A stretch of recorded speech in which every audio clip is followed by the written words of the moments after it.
বেশি করে তৈরি করে নিচ্ছি। আর হচ্ছে আমাদের এর মধ্যে দেখেন লবণ আর পানি দিছি, আর কিছু দেইনি।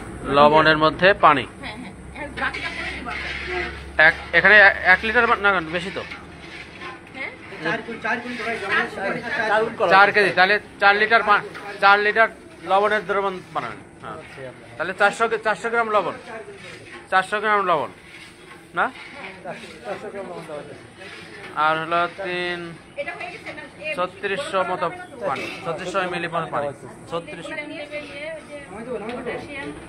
কেএমএস পটাশিয়াম 4 গ্রাম, আর অ্যাসিটিক হলো 40, অ্যাসিটিক অ্যাসিড 40 মিলি।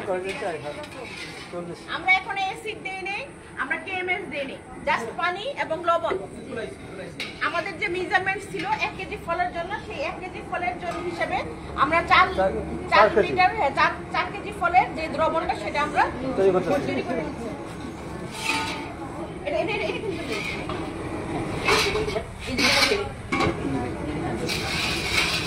আম তো বানাবো আমরা না, আমের।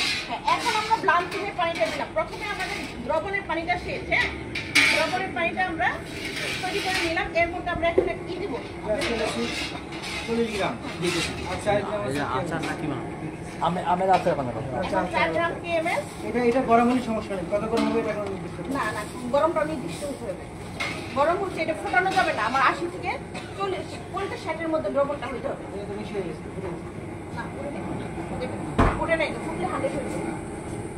40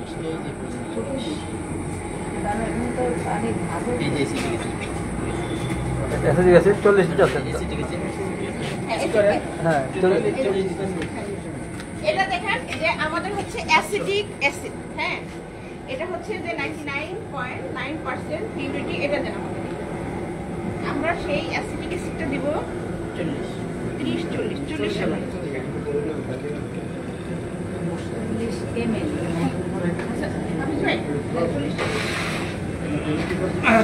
লবণ পানির মধ্যে, লবণ পানির মধ্যে। কেএমএস দেব 4 গ্রাম। এই পানি কি আগে দেওয়া হলো? নাড়া দাও একটা, তো সব জায়গা দিয়ে না, কোনো নাড়া করে দিলে হ্যাঁ। তারপরে পাওয়া যায়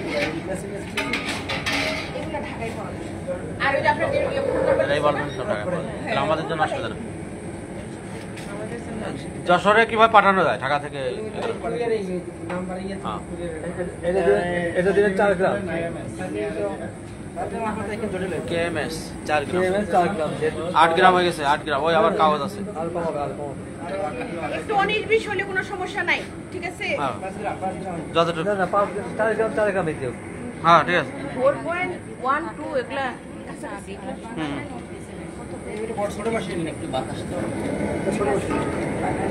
আচ্ছা, আমাদের কিন্তু পানি এটা হয়ে গেছে কি? হ্যাঁ, আমরা এখন যেটা দিয়ে দেব। হ্যাঁ, পরিমাণ এটাতে কেএমএস হয়ে গেছে। এটা না দিয়ে দিলে হবে। আমাদের পানি হয়ে গেছে, 80 মতো হয়ে গেছে পানি। ভাপ উঠে যাবে। পানি এটা হলো উষ্ণ পানি নাকি? একটু গরম পানি না, অফ করার দরকার নেই। নামান, পানি নামান, কুসুম গরম। এটা কি ওয়াশ করা আছে?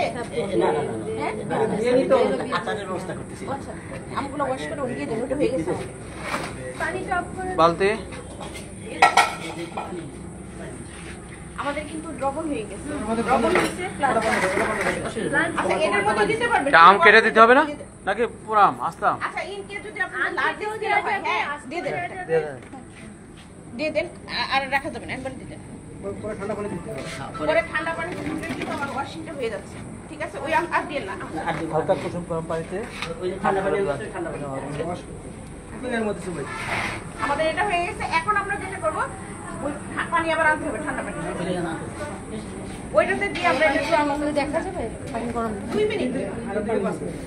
পানিটা একটু উষ্ণ করো। বেশি ওটা 2 মিনিট বলে এটা 3 মিনিটের পাশে পানি বেশি হিট হয়ে 80 80 ডিগ্রি। এটা 80 হবে। হ্যাঁ 100 তে ফোটে, 100 ফোটে নাই তো।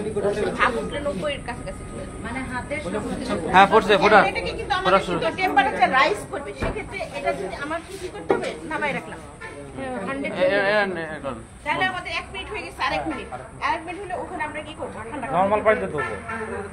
হ্যাঁ 100 ওটা আপনার না ফুটলে 80-90 হবে। এই যে বুঝতে পারছেন মানে সহনশীল গরম যেটা মানে আপনি হাত দিতে পারবেন হালকা। না এটা ঠিক আছে, এটা 100 একটু বেশি জি জি জি ওই 100 ফুট 100 হয়েছিল। থার্মোমিটার দিয়ে দেখলেই হয়। কিসের থার্মোমিটার? মানুষের চোখ আর হাত, বাংলাদেশের মানুষ। এটা দেখেন আমি কি বলি থার্মোমিটার ওইটা না আপনার রান্না ওকে ওকে ওকে, এরপরে নরমাল পানিতে রাখা হচ্ছে। ঠান্ডা পানি দিয়ে পাবে। ঠান্ডা পানি দিয়ে। নরমাল পানি, ঠান্ডা না, ঠান্ডা বলতে আবার তো বরফ ঠান্ডা। ওকে হ্যাঁ বুটা থাকলে বুটা খুলে দেওয়াই ভালো। বুটা খুলে দিলে ভালো। বোটা আর কি, বোটা তো আর খাওয়া যাবে না, খাওয়া রাখলে কি মানে গরম করলে এবার ঠান্ডা করে। হ্যাঁ